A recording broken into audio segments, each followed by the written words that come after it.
Yo, We are back after 4 years. Yeah, our last video had been 4 years ago. That's about insane. Rocky. Rocky. Yeah. Little DJ Boom and Little TV Crash talking about Rocky. Yes. Now I'm DJ Boom and you are. I'm TV Crash. Wow. It's still the same names, bro. Yeah, I know, but voices are different after 4 entire years. A little bit, yeah. Yeah. So. I think mine's still pretty much the same. Yeah, because you're still a little kid. Yeah. So my voice has changed over the. Wow, you're so cool. I know, I'm so cool. So. Speaking of cool, Yes.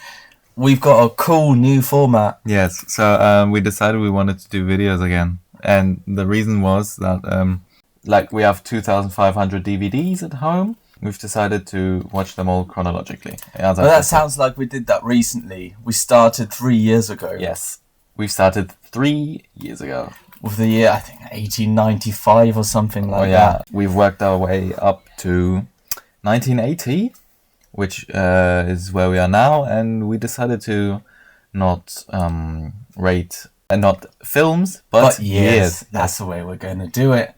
So we're going to, talk about films we watched, films we liked. We will probably talk about the Academy Awards of that year. Yes. Although, obviously, if we're talking about 1980, we're going to talk about the 1981 Academy Awards. Yes, because as you know, they always take place a year later. And we're going to talk about these films now. Yeah. Starting with, okay, I'll just say it, the Academy Award winner for Best Film, Ordinary People, directed by Robert Redford. Butch Cassidy and Sundance Kid. And obviously, he was Sundance Kid. And obviously my favourite film of all time, The Way We Were. Which one was that? Recently, it was with Barbara Streisand. Oh, that Yeah. one. And then recently, he died last year. And then, at the Oscars 2026, suddenly Barbara Streisand appeared and then started to just sing. Well, not even properly sing. She just, sung like the words The Way We Were from the song that, for the film. Anyway, that was really random. Yeah, but we're not talking about that. We're talking about ordinary people. Yes, exactly. Was this the film about the parents and the kid? Yep. Where the kid's brother died? Yep. So the kid's name is Conrad and the parents Beth and Calvin. Buck, the firstborn son, dies, and then in a boating accident with Conrad, the second-born son, and Conrad is then overcome by grief and misplaced guilt that he even wants to kill himself by slashing his wrists and shit like that. So and then he's in therapy and his mum doesn't like him, but his dad still likes him, and the dad actually just kind of wants to keep the family together. So the dad was Donald Sutherland, and Conrad was, what was his name again? Timothy Hutton. And I do think that was his first film. Yeah, that might even be. But we'll come back to him when we're talking about the Academy Awards. Yes. And the mum, I can't remember. I don't know if she was in something. Well, I checked. Her name's Mary Tyler Moore, but the name does seem familiar, but I don't think... Maybe it's because of this film? Maybe. Yeah, I don't know. Anyway. Let's get to some, trivia. So we go back to our roots, where we bring out the trivia facts. Yeah. Boom. I checked. It's based on a novel. Yeah, with the same name, yeah. It's by Judith Guest.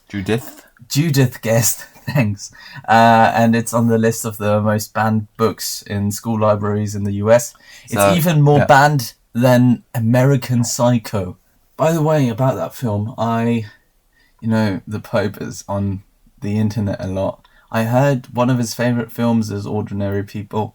The current popes. The current Pope, Pope Leo the 14th. This is one of his favourite films.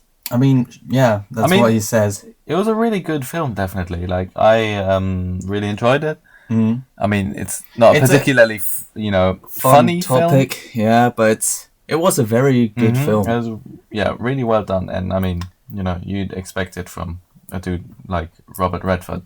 Yeah, although I didn't know up until then that he also directs films. How about we come back to Ordinary People later in our bit talking about the Academy Awards. And go on to the next film. That did not win any Academy Awards.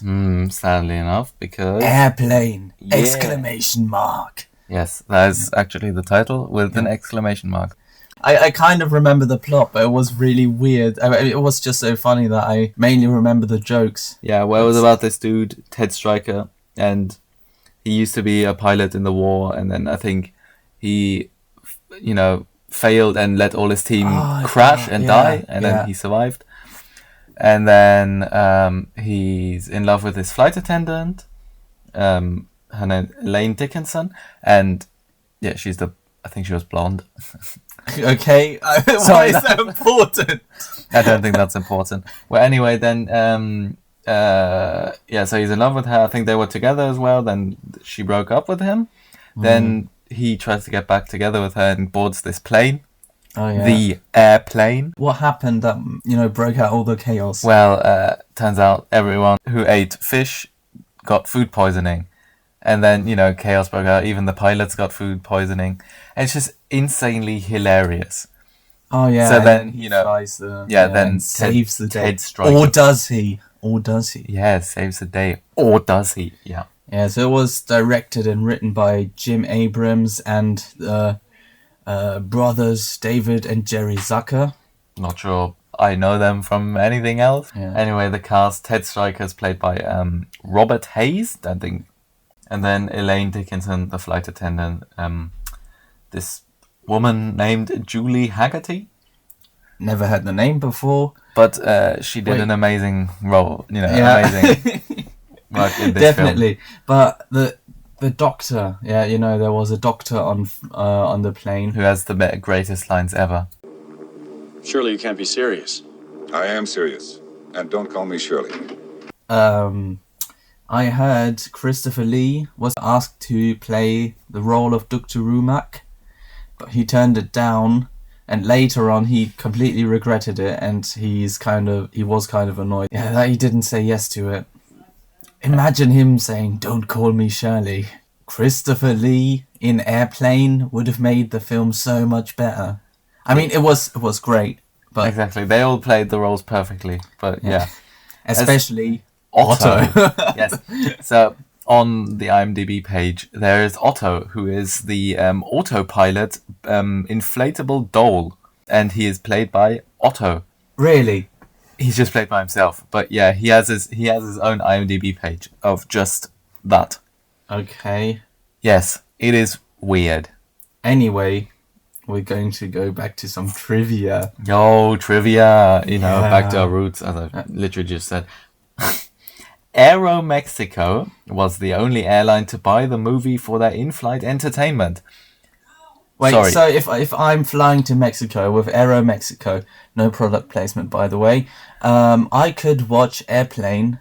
Yes, also Aeromexico is not a product. Oh, no sponsoring.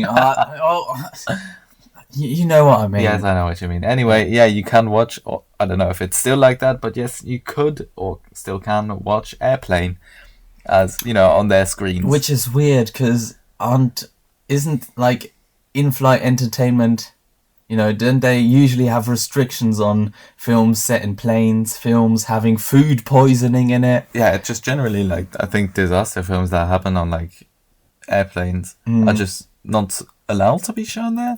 Yeah, or well, should be, but then I guess Mexico still did it, which is awesome. Because Airplane's just hilarious. I think it's the only film that deserves to be there. Yeah, that film is awesome, but it's also quite trashy, which is also the reason. The score was composed by famous score composer of films, Elmer Bernstein, and the producers tried to convince him to make a really shitty score, a typical B-movie score, because they didn't want to have a really good score. And Elmer Bernstein, he was kind of against it, but then he eventually did it. And I mean... So in the German version, since, we are German, we only care about German stuff.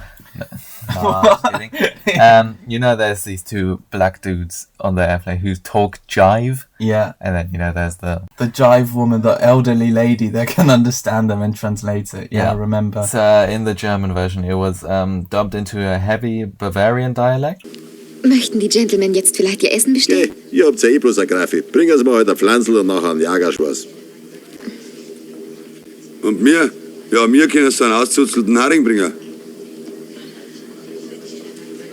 And yeah, so but the subtitles were just in standard German. In the original version, they also had normal English subtitles. Yeah, and then in the German, they have normal German subtitles over, the Bavarian dialect. Yeah.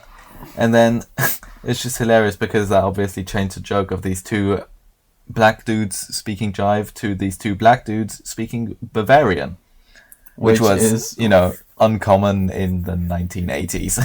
Yeah. To make it even more hilarious, or at least, when they were shooting the film in 1997, no, 79. 79, man. To fit the obviously two black people talking. No, I'm just kidding. No. This does not have anything to do with it. It was supposed to be called Kentucky Fried Airplane. Really?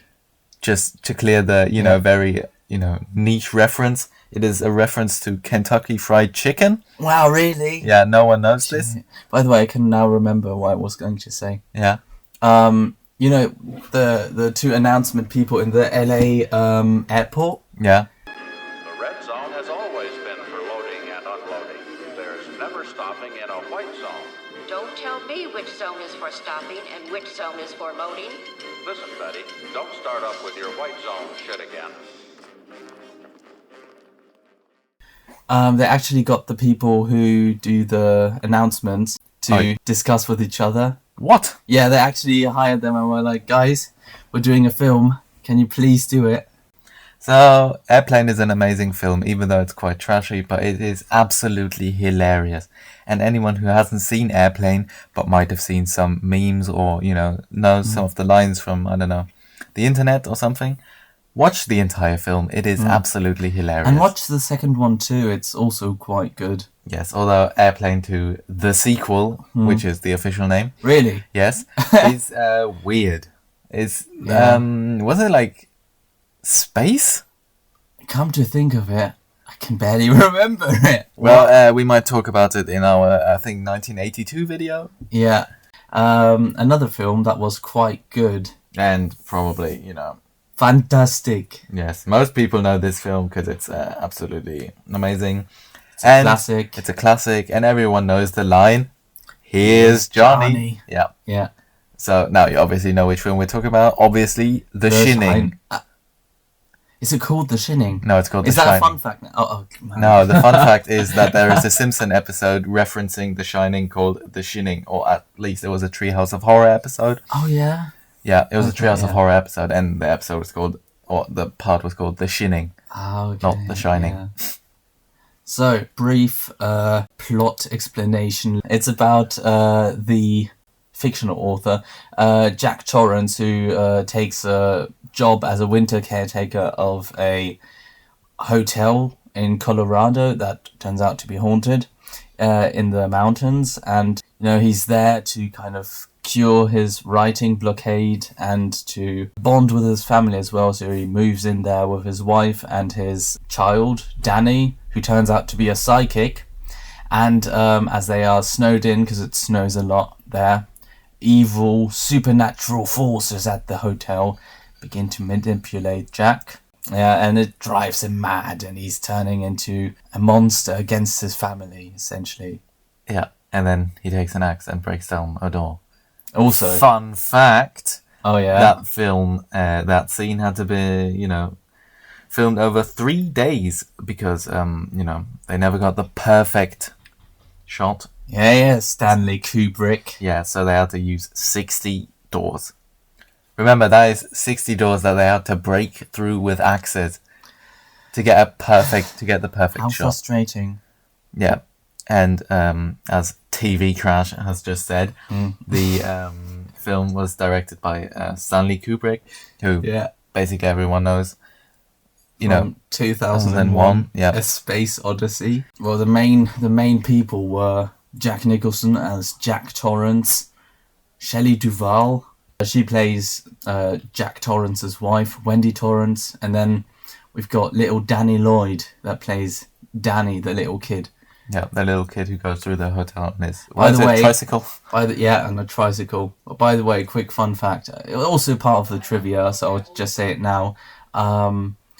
He never knew he was part of a horror film. Because, I mean, all the scenes he's in could just be from a random normal film. There's no people killing people or no creepy ghost anywhere. But that's why he only found out years later that he was part of a horror film, especially this one. But Stanley Kubrick, felt a bit of a bond between him and Danny Lloyd. And so for years afterwards, he'd write Christmas cards and birthday cards, and he'd even congratulate him per phone call to his high school graduation. Imagine getting, congratulations from fucking Stanley Kubrick for your graduation. Congratulations. Yes, congratulations. So, also Jack Nicholson, everyone knows Jack Nicholson for, this role specifically because he plays it so well. Yeah. Breaking through a fucking door. Yeah, so, that line, "Here's Johnny," it's from the Tonight Show starring Johnny Carson, who has hosted the Oscars multiple times. Yeah. He's that old guy with the white hair. Yeah, I know, but the line is from there. Yeah, I'm pretty sure that he always says that when he comes on screen. I haven't seen it, but I think that's how it was. Yeah, so Jack Nicholson just improvised that scene. Stanley Kubrick didn't probably get it because, since he lived in England, he wasn't very familiar with the Johnny Carson show. So obviously, yeah. He almost cut it then, or what? Yeah, I think he almost really? cut it, and then shit. The film would have been probably very different without that film. Without that. That scene. Yeah. Yes. Oh, by the way, speaking of that film being different, Stephen King hated it. Yeah, it's based on the book by Stephen King. And he absolutely hated the film. And so he decided in 1997 to make a mini-series on that, about that book, yeah.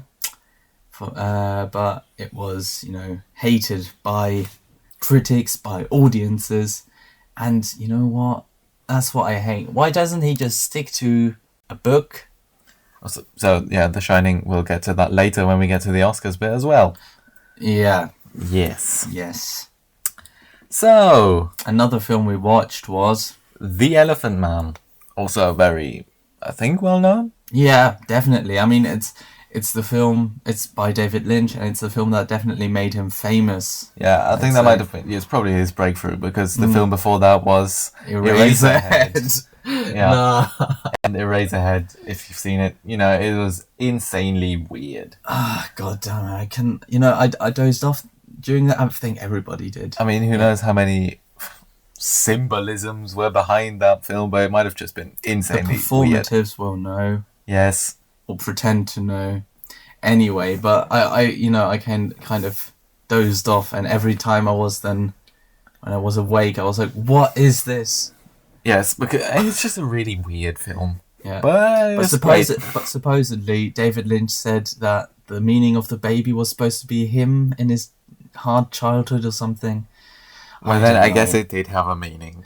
I don't know, but that's not the film we're talking about. We're talking about The Elephant Man, which is a way more understandable film than Eraserhead. Exactly, it's way more normal. Yeah, it still has kind of David Lynch's character filmmaking in it, but it was very well done. Yeah, it's about John Merrick, a severely disfigured, disformed man living in the 19th century in London. And he's working as this sideshow freak named the Elephant Man. But then a compassionate surgeon, aka Anthony Hopkins, finds him and takes care of him. That's basically the film. Yeah, but he's not Hannibal Lecter though. No. And it would be weird. I wouldn't want to eat him. No, and maybe that's why he doesn't. Ever thought of that? Because, I mean, he is very disfigured. I would not want to, That's mean. Hey, it's the truth. It's literally how you described him, as a disfigured man. Yeah, I didn't mean it in a mean way. Anyway, who was that disfigured man John Merrick played by? John Hurt. Which I did not notice. I was waiting when we were watching that film. I was waiting for John Hurt to turn up, but then I was like, where is he? Until I then found out, wait, he is the person playing the Elephant Man. Yeah, he's also under like a ton of makeup. Yeah, because he has like lumps and stuff. Yeah, so we'll come to that later in our trivia part about this film. Yeah. But the surgeon, Dr. Frederick Treves, I think it's Treves. Yeah, probably. Yeah. Yeah, as we already said, Anthony Hopkins. And then there's Mrs. Kendall, who's I think a singer or theatre actress. Yeah, I think she was a theatre actress, and she's just this. She kind of falls in love with him and visits him frequently. Yeah, she's just nice to him. The Elephant Man, yeah, not the Doctor, just in case. Yeah. Maybe people didn't understand it. She's nice to John Merrick. Yeah, and she's played by Anne Bancroft.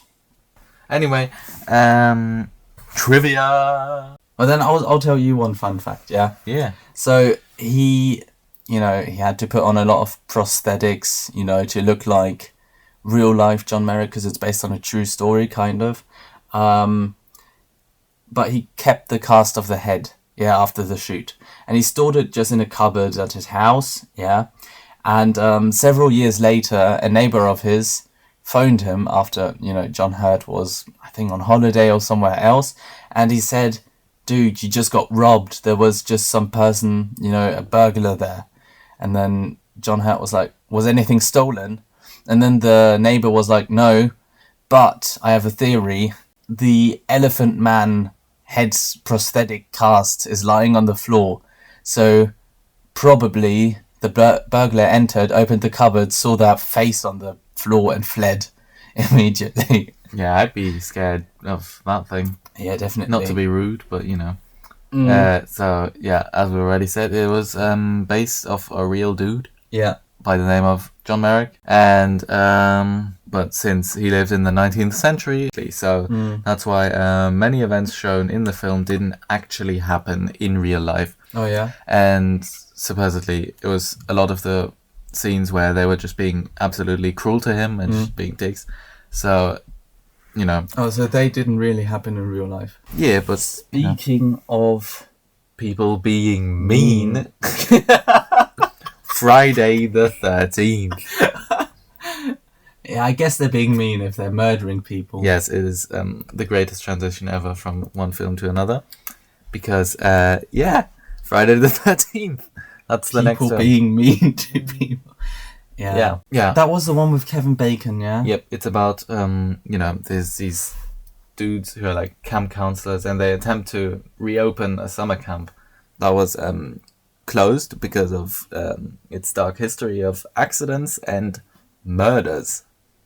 So accidents, yeah. Yeah, I think it's just murders. Yeah. So the film was directed by Sean Cunningham. Mm-hmm. No, but he was old friends with Wes Craven, who did the Scream movies. Oh, yeah, okay. Yeah. Okay, want to get into the cast? Yeah, there weren't very many memorable people in there, apart from Kevin Bacon. Yeah. There was Adrienne King as Alice, who's the, kind of the protagonist, the badass that survives, essentially. Mm-hmm. And then there was Kevin Bacon as Jack, who just dies. Yeah. Eventually. Like the rest of them. Mm-hmm. And then there's also Betsy Palmer as Mrs. Voorhees, who is the killer. Shh. No. Yeah, no, she's the woman who kills people. Yeah. It's not Jason. No. As many people think. No, it's not Jason Derulo. And if anyone thought that, they wouldn't survive the first few scenes of Scream, would they? Oh yeah, right. They reference that because when he does the okay. We can't stop now. Stop, leave us alone. Then answer the question. Same category. Oh, please stop.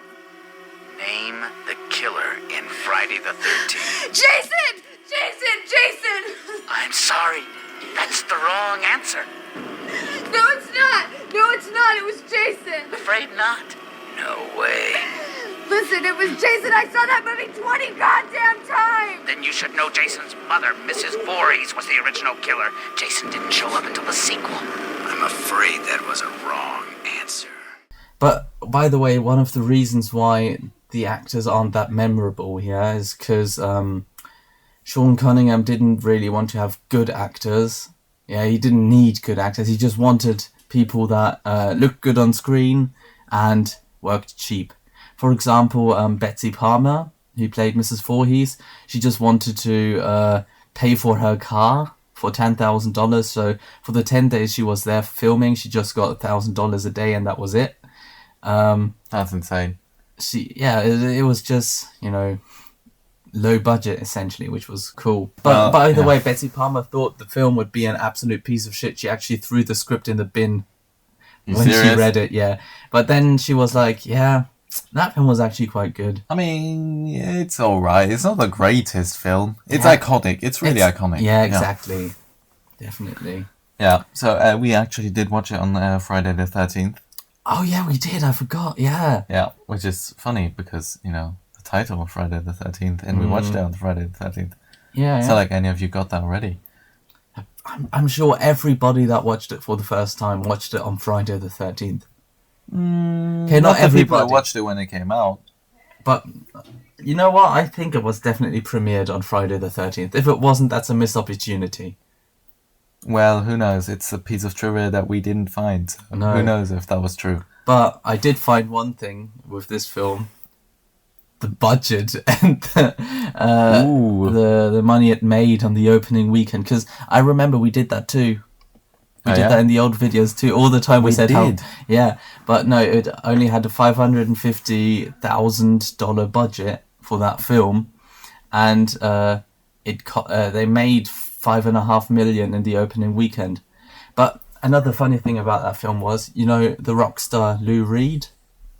Maybe the name rings a bell or something. Yeah. Anyway, the camp they were filming in, the whole area was closed off during the time of filming, so they were pretty much alone, the crew, apart from Lou Reed, who was living like pretty much next to the camp there, and so he'd often come by, and he even played live concerts for the crew, and the crew just described it as this cool, chill guy there. Anyway, I mean, these were the films we actually wanted to talk about because we rewatched them, because the other films we're going to just quickly mention we've seen before, or we didn't want to, talk about it further. So yeah, these are the films that we had watched. Some other films were 9 to 5 with Dolly Parton, which was interesting. It had a funny twist at the end. So the film was just really weird. I mean, yeah, we'll get to that later in a sec. Yeah. But, also Blues Brothers, which was also weird. Odd, but it was kind of entertaining. It was quite funny. It was just really random. Like, I don't know why it was there, but another one was La Boom, the French film, iconic for everyone who's I don't know, who grew up with a mum in that period. Yeah. Because our mum liked that film. Yeah, and then there was Kagemusha. Who's that by? We watched. Who's that by? Kurosawa. Yeah. So we actually watched Kagemusha because this film we watched before we went to Japan last summer, which we did with a bunch of other films. Yeah, because before we went to Japan, we just watched all our Japanese films. Yeah. Yeah, and Kagemusha was one of them. But another one we didn't watch with our Japanese films was Shogun Assassin. And Shogun Assassin we only have because of Kill Bill. Oh yeah, because it's mentioned in because they watch it in Kill Bill. Kill Bill 2 when Kill Bill 2. When the kid and Bill in bed are watching them. And then another film, I don't know, Star Wars V. You mean Star Wars Empire Strikes Back? Yeah, because it's actually Star Wars 5 back then. No, back then it was just Star Wars: The Empire Strikes Back. So yeah, those are all, I guess, iconic films, especially Star Wars. We didn't bother talking about it because everyone knows Star Wars. Yeah. Spoiler, Darth Vader is Luke's father. Don't spoil that. And then we watched Raging Bull. Yeah, Raging Bull as well, which I guess is very important for that year. Yeah. Especially because I know a lot of people like this film a lot. I personally didn't enjoy it that much because, firstly, I'm not that much into boxing. And also, it just felt a bit like not that good Rocky. Do you know what I mean? I mean, Robert De Niro was good. Yeah, Robert De Niro's always good. Yeah. It was alright. Yeah. But another category we might want to do in the future, now that we're rebranding this, is crazy German titles. And while we couldn't find that many this year, we only found one. And 9 to 5 in German is called Warum eigentlich bringen wir den Chef nicht which is, why don't we just kill our boss? Yeah, which fits perfectly to the film. Yeah, but I feel like it just kind of spoils it a bit. Do you know what I mean? Yeah, because it is the plot of the film. Yeah, and I feel like it's supposed to be kind of a plot twist, trying to murder the You wouldn't think boss. a film called 9 to 5 with 3 working women in an office ends up with them killing their boss. Yeah, no, definitely not. It was really weird, that film. Yeah. So anyway, let's get to the Oscars. Woohoo! Yay! Wow! So these were the Oscars of 1981. Yeah, because... For the year 1980. Anyway, so let's start with Best Supporting Actor, which was? Best Supporting. Oh yeah! Timothy Hutton for Ordinary People. Yeah. Yeah. And he was the youngest person to win this category. Ever, up until now even. But what I don't get is... Why was he Best Supporting? He was literally... Okay, perfect. Yeah, you'd think the same thing as obviously. me. Yeah. It is a mystery. Not sure there was a reason, except that this probably would have been the only category for him to win, because in Best Actor category there were a bunch of other people like Robert De Niro or John Hurt as well. And then he'd have to go up against these very famous people who are also obviously very great in their roles. And were really good in their roles too, yeah. So then maybe that was more likely to win. Yeah. And then you could have said it was a guaranteed win for Timothy Hutton as, Best Supporting Actor. Although I do think that in the Best Actor category was Donald Sutherland. No, he wasn't. No, he wasn't. But then was. No one from Ordinary People. Yeah, but okay. But then who would have been the main character? I don't know. Yeah, probably Donald Sutherland if they had to place it, but I don't know. So Best Actor, who won? Best Actor, it was Robert De Niro for Raging Bull. I mean, he's always great. He's always, amazing. He just, he's Robert De Niro. And then he won for Raging Bull, which he did play very well. Yeah, he did. But don't you think, because John Hurt was nominated for Elephant Man, don't you think he should have won? Obviously, yes. Because, I mean, Elephant Man is a very difficult role to play. I mean, you have to play this dude who... I guess is disfigured. I mean, obviously you have the makeup to make him look like it, but you have to actually play a person like that in. And also, he couldn't use his whole face to do mimic or anything because there was makeup over him. So and still he had to, present all those feelings.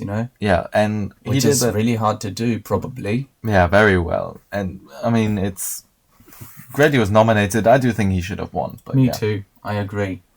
Best Director. Robert Redford for Ordinary People. Also deserved, definitely. Definitely. I think David Lynch was nominated. Yeah, David Lynch was nominated for Elephant Man. Elephant Man. And, I mean, Elephant Man was great. But, yeah, Robert Redford won. So it's hard to say who should have gotten that, but... Yeah. I mean... The thing is, I'm kind of bugged about is Empire Strikes Back won only one Oscar, what? And it was for Best Sound Mixing.